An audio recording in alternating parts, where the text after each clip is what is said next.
Hi there, this is Ranjit, and in this video we'll be doing the unboxing and have a first look at this iPhone 10. This is not known as the iPhone X. As you can see, nowhere it says iPhone X. It's known as the iPhone 10, not the X. And as you can see, I have the 256GB variant, and this is the Indian unit. As you can see, the price is 1,02,000. So certainly on the expensive side. We also get a 64GB variant that is for 89,000. And guys, I have had actually already opened up the box and have set up the phone itself. In fact, I was stuck yesterday at the airport, so just used it a little bit, took a lot of snaps, so I'll show you that later, but I've repacked it. As you can see, you get that designed by Apple in California, so you get the Apple stickers with this one, small pamphlet that gives you an idea. The biggest difference is the screen and the Face ID. I'll talk about the Face ID because I've used it now for the last 12 hours. I'll share that experience. So you get the SIM ejector tool with this one. So that's what it's warranty and stuff. So let me keep these things to the side for now. And here is the iPhone itself. As you can see, this is the silver variant.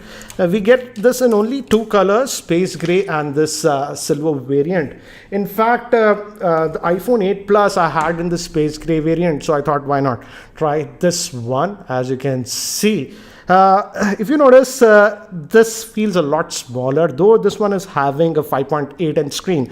The iPhone 8 Plus actually has a 5.5 inch screen, but as you can see, this is a lot smaller. This will in fact totally easily fit inside this one.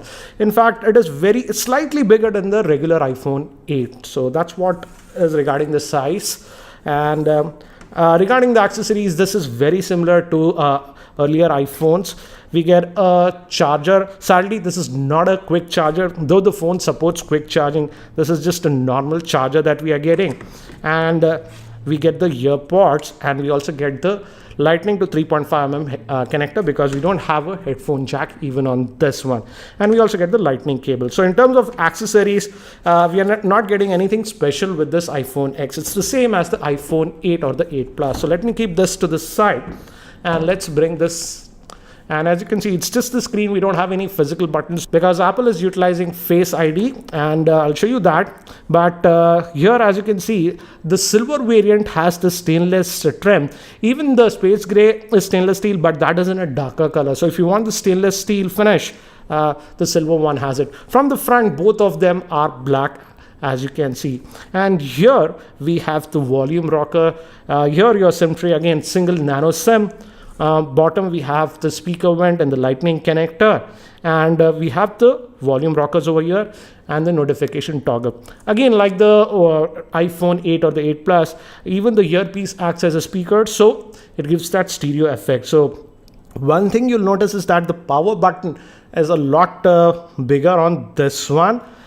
So yeah, it easily fits in your single hand, as you can see, unlike the 8 Plus, where you have to really stretch your hands. So yeah, this easily fits in a single hand. So let me just power this on, and you have to hold the power button, and by the time it actually boots up, let me give you the configuration overview. This iPhone 10 has a 5.8 inch OLED screen with a 19.5:9 aspect ratio, which comes to a 458 ppi. It is powered by the Apple A11 Bionic chip, which is a 6-core processor. It comes with 64 or 256GB of internal storage. It has Face ID. Moving to the camera, it has a dual 12-megapixel rear-facing camera. One is a regular lens, second is a telephoto lens, and both support optical image stabilization. Moving to the front-facing camera, it is a 7-megapixel shooter with the f2.2 lens. It's also IP67 water resistant, and the battery is a 2716 milliamp hour battery.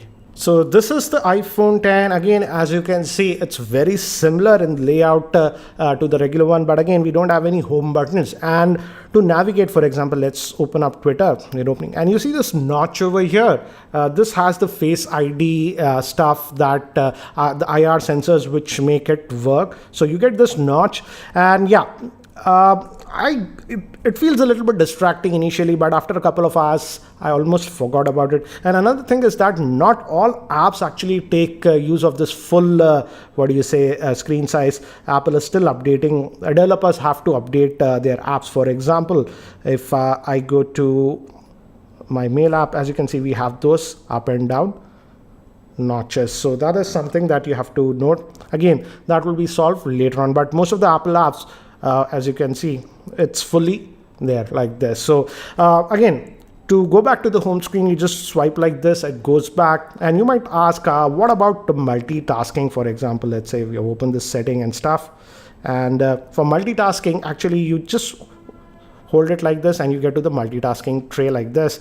And another thing that I've noticed is, let's say we have for example, let's say the weather app I've opened. Let me just go back, and this Twitter app, and I just want to go back to that weather app. You just swipe from here to here, you can go back, and you just swipe back, you go back to this app. So it's actually easy to switch between the apps like this. You don't have to always use this gesture and get to the multitasking tray. So that is one thing that I have noticed, and in a couple of hours you actually get used to it. So this is easy. Again, I jump between a couple of apps a lot, so this is a lot easier. You just swipe like this and it goes, and to go back to the home, it goes like this. So yes, there is a slight learning curve, but again, yeah, you can grasp it after a couple of hours.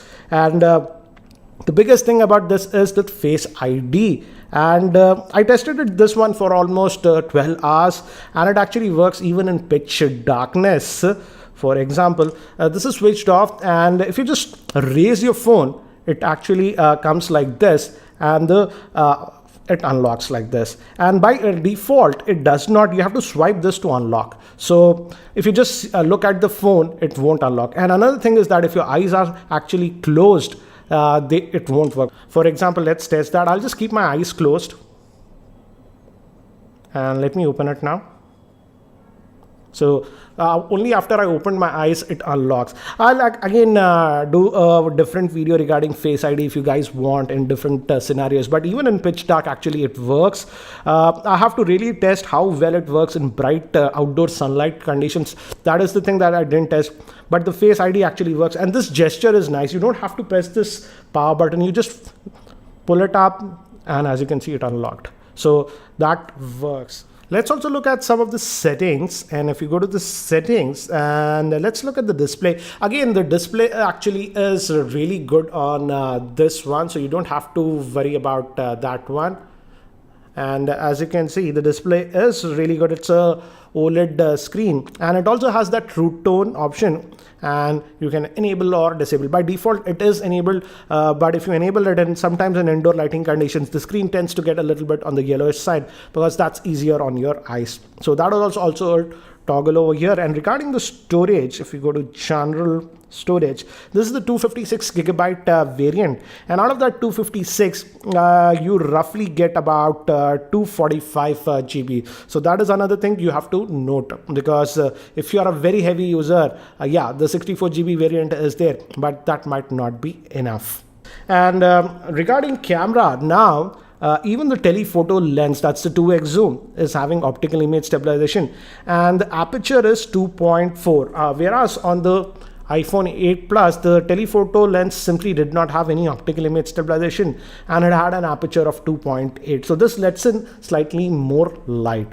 And another thing is that because of this depth camera with the front facing, it can shoot portraits also. In fact, I shot a few. Let me show you. This, as you can see, is the portrait mode. It gets that background blur.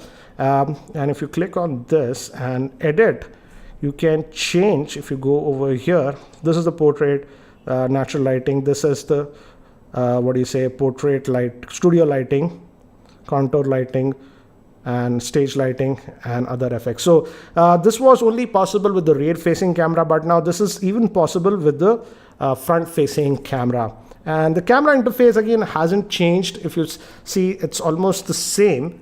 And yeah, so we even have the portrait mode here also. So you have that, and it uses the 2x zoom if you use the portrait mode. I've taken a lot of sample shots with this iPhone 10. So here are some of the sample shots that I've taken with this one, so that you can have a quick idea regarding the camera performance. I also took some selfies. So here are some selfies with the same.